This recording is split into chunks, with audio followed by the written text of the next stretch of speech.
Hello guys, तो मैं ले आया हूँ बॉडी बिल्डिंग की बहुत सारी नई अपडेट्स और वीडियो का आगाज़ करते हैं आज डेरेक लंसफर्ड की बात के साथ, जो कि इस साल हर एक नई अपडेट में पहले से भी बड़ी और पहले से भी खतरनाक थ्रेट की तरह से आगे आते जा रहे हैं। अब ऑलमोस्ट 9 वीक्स या फिर कहा जाए कि लेस देन 9 वीक्स बचे हैं और डेरेक सभी को वार्निंग शॉट्स देते जा रहे हैं, क्योंकि अब तक हमने डेरेक की बैक की तारीफ करी थी। हर कोई डेरेक को बैक से अनस्टॉपेबल मानता था, डेरेक के बैक पोजिस को उनकी स्ट्रेंथ मानता था, और सही भी है, डेरेक के बैक पोजिस हैं ही कुछ ऐसे। बट मैन, इन फ्रंट पोजिस को देखने के बाद आप क्या बोलोगे? या जो भी डेरेक को फ्रंट से डेंजरस नहीं बोलते वो लोग क्या बोलेंगे? डेरेक तो अब फ्रंट से भी अनस्टॉपेबल लगने लगे हैं। इस पॉइंट पर, इस स्टेज पर, इस तरह की कंडीशन के साथ ये front poses and front double bicep तो चलो छोड़ो, क्योंकि वो तो हमने लास्ट ईयर भी देखा था विथ इस क्रेजी शेप। बट ये front lat spread, just damn, इस तरह की फुलनेस, ऐसी क्रेजी विथ और जबरदस्त शेप, ये फ्रंट लैट स्प्रेड हर किसी को एक रन फॉर द मनी देने के लिए रेडी है। आई मीन, मैं ज्यादा नहीं बोल रहा, ना ही मैं डेरेक का फैन हूँ, बट ये front lat spread I think मैंने अब तक का बेस्ट फ्रंट लैट स्प्रेड देखा है। Derek is looking just insane right here. और अब तो मुझे लग रहा है कि मुझे मेरी प्रेडिक्शन वीडियो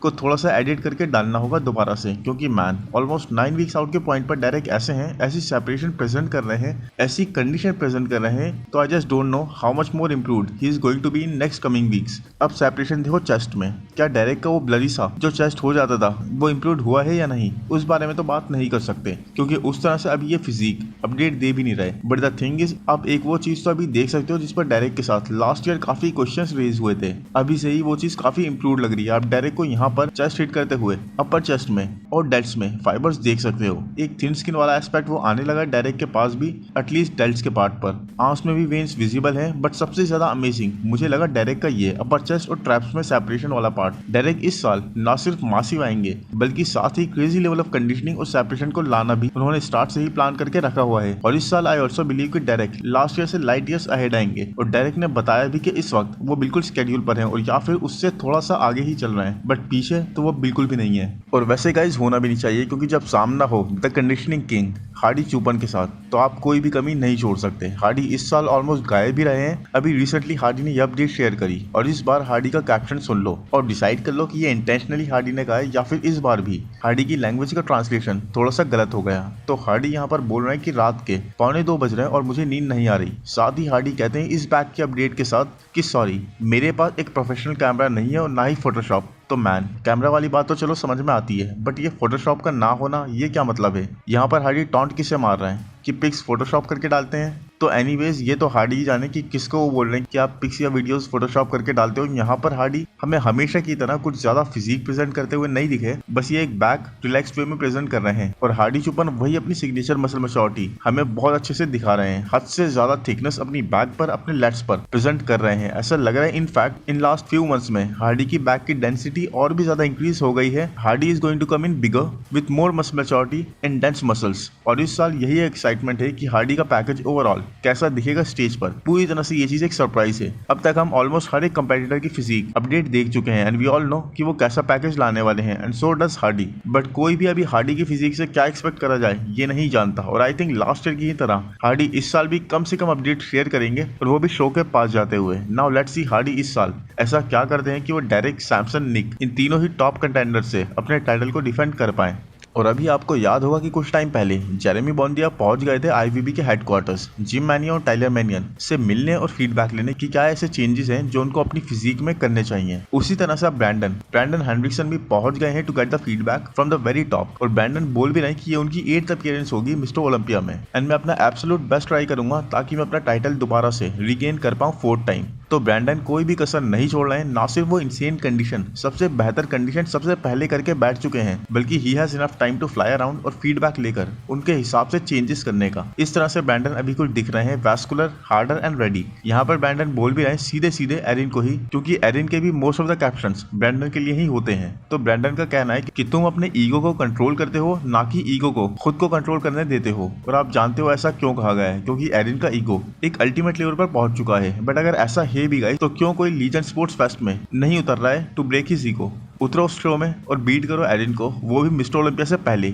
अब अगर ऐसा है भी कि एरिन ईगो शो कर रहे हैं तो वो हर किसी को एक बराबर का मौका भी तो दे रहे हैं कम्पीट करने का और उन्हें प्रूव करने का गलत। एंड देन ये अपडेट मैन, ये अपडेट पूरी तरह से ब्रैंडन की ग्रेटनेस प्रेजेंट करती है। कौन कह सकता है कि शो में अभी 8 से 9 वीक्स बाकी हैं, स्पेशली इस फिजिक को देखने के बाद। This physique is hungry, this physique is way prepared. और ब्रैंडन भी यही बोल रहे हैं कि मेरा मुकाबला किसी और से नहीं बल्कि खुद से ही है। एंड 8 वीक्स बचे हैं और मैन एक माइंड बोलता है कि Erin is going to be unbeatable for a long time, और दूसरा माइंड बोलता है कि इवन तो ये फिजिक या जेरेमी की फिजिक एरिन जैसी नहीं है, बट मेंस फिजिक डिवीजन को पूरी तरह से फिर से एक यूनिक एलिमेंट के साथ रिप्रेजेंट करने का पूरा पोटेंशियल रखती है। और गाइस, दुबई प्रो में अचानक से कम्पीट करने का अनाउंस करने के बाद वेस्ली ने दोबारा से वार्निंग शॉट्स फायर कर दिए हैं कि आई एम कमिंग। और वेस्ली यहाँ पर तो एक मसला एनाटॉमी चार्ट जैसा होता है ना हमारी केमिस्ट्री लैब्स में जो लगा होता है, कुछ वैसे ही लग रहे हैं। रेशे, बहुत ही पतली स्किन और कंडीशन एक्सट्रीम तक पुश्ड। ये वेस्ली की बहुत ही इंसेन अपडेट है, एब्सोल्युटली क्रेजी कंडीशन यहाँ पर वेस्ली प्रेजेंट करते हुए हमें दिख रहे हैं। और वेस्ली ने दुबई शो का अनाउंस करके इस शो को बहुत ही ज्यादा एक्साइटिंग बना दिया है, क्योंकि अब हमें टेरेंस वर्सेस वेस्ली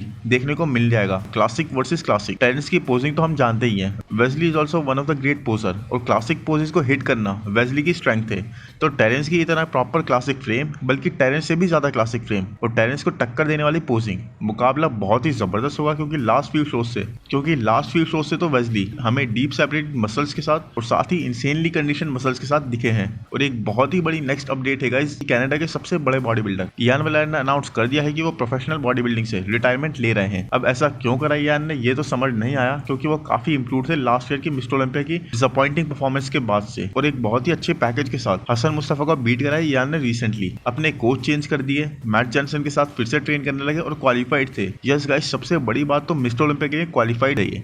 तो कम्पीट करके अगर रिटायरमेंट अनाउंस करते तो समझ में आ जाता, बट ऐसे इन द मिडिल कुछ समझ में आया नहीं। अब अगर इयान के शेयर करेगा रीजन की बात करें तो इयान ने बताया कि वो ये डिसीजन अपनी हेल्थ को ध्यान में रखते हुए ले रहे हैं, और साथ ही उन्होंने कहा कि रिसेंट कुछ टाइम में उनका पैशन बॉडी बिल्डिंग की तरफ कम हो रहा है, एंड इसीलिए वो नहीं समझते कि यह हेल्थ रिस्क वगैरह अब वर्थ है। वो बॉडी बिल्डिंग करते रहेंगे और दूसरी चीजों में भी इन्वॉल्व रहेंगे, बट प्रोफेशनली कम्पीट नहीं करेंगे। तो जो भी होगा, मोस्ट ऑफ द टाइम्स हमें ये रियलाइजेशन कि कोई कितना अच्छा बॉडी बिल्डर था या कितना कुछ स्पोर्ट को दे चुका है तब होता है जब वो रिटायरमेंट ले लेता है। और इवन दो मैंने इयान को हमेशा प्रेज ही करा है और इस साल के प्रेडिक्शन वीडियो में भी टॉप 10 में ही रखा था, but even then guys it's a saddening moment कि इस हल्क जैसे फ्रेम को अब हम स्टेज पर नहीं देख पाएंगे। बट जो भी होगा, we must respect his decision and wish Ian Weller best of luck for his future. But मुझे नहीं लगता गाइस कि इयान वेलर का रिटायर होने का रीजन ये था जो उन्होंने मेंशन करा है। एनीवेज, इटली प्रो इस वीकेंड का एक बहुत ही जबरदस्त शो होने वाला है, क्योंकि ब्लेसिंग ने कोई भी कसर नहीं छोड़ी है एक निहायत ही इंप्रूव्ड पैकेज लाने के लिए। शिकागो प्रो के ब्लेसिंग और इस ब्लेसिंग में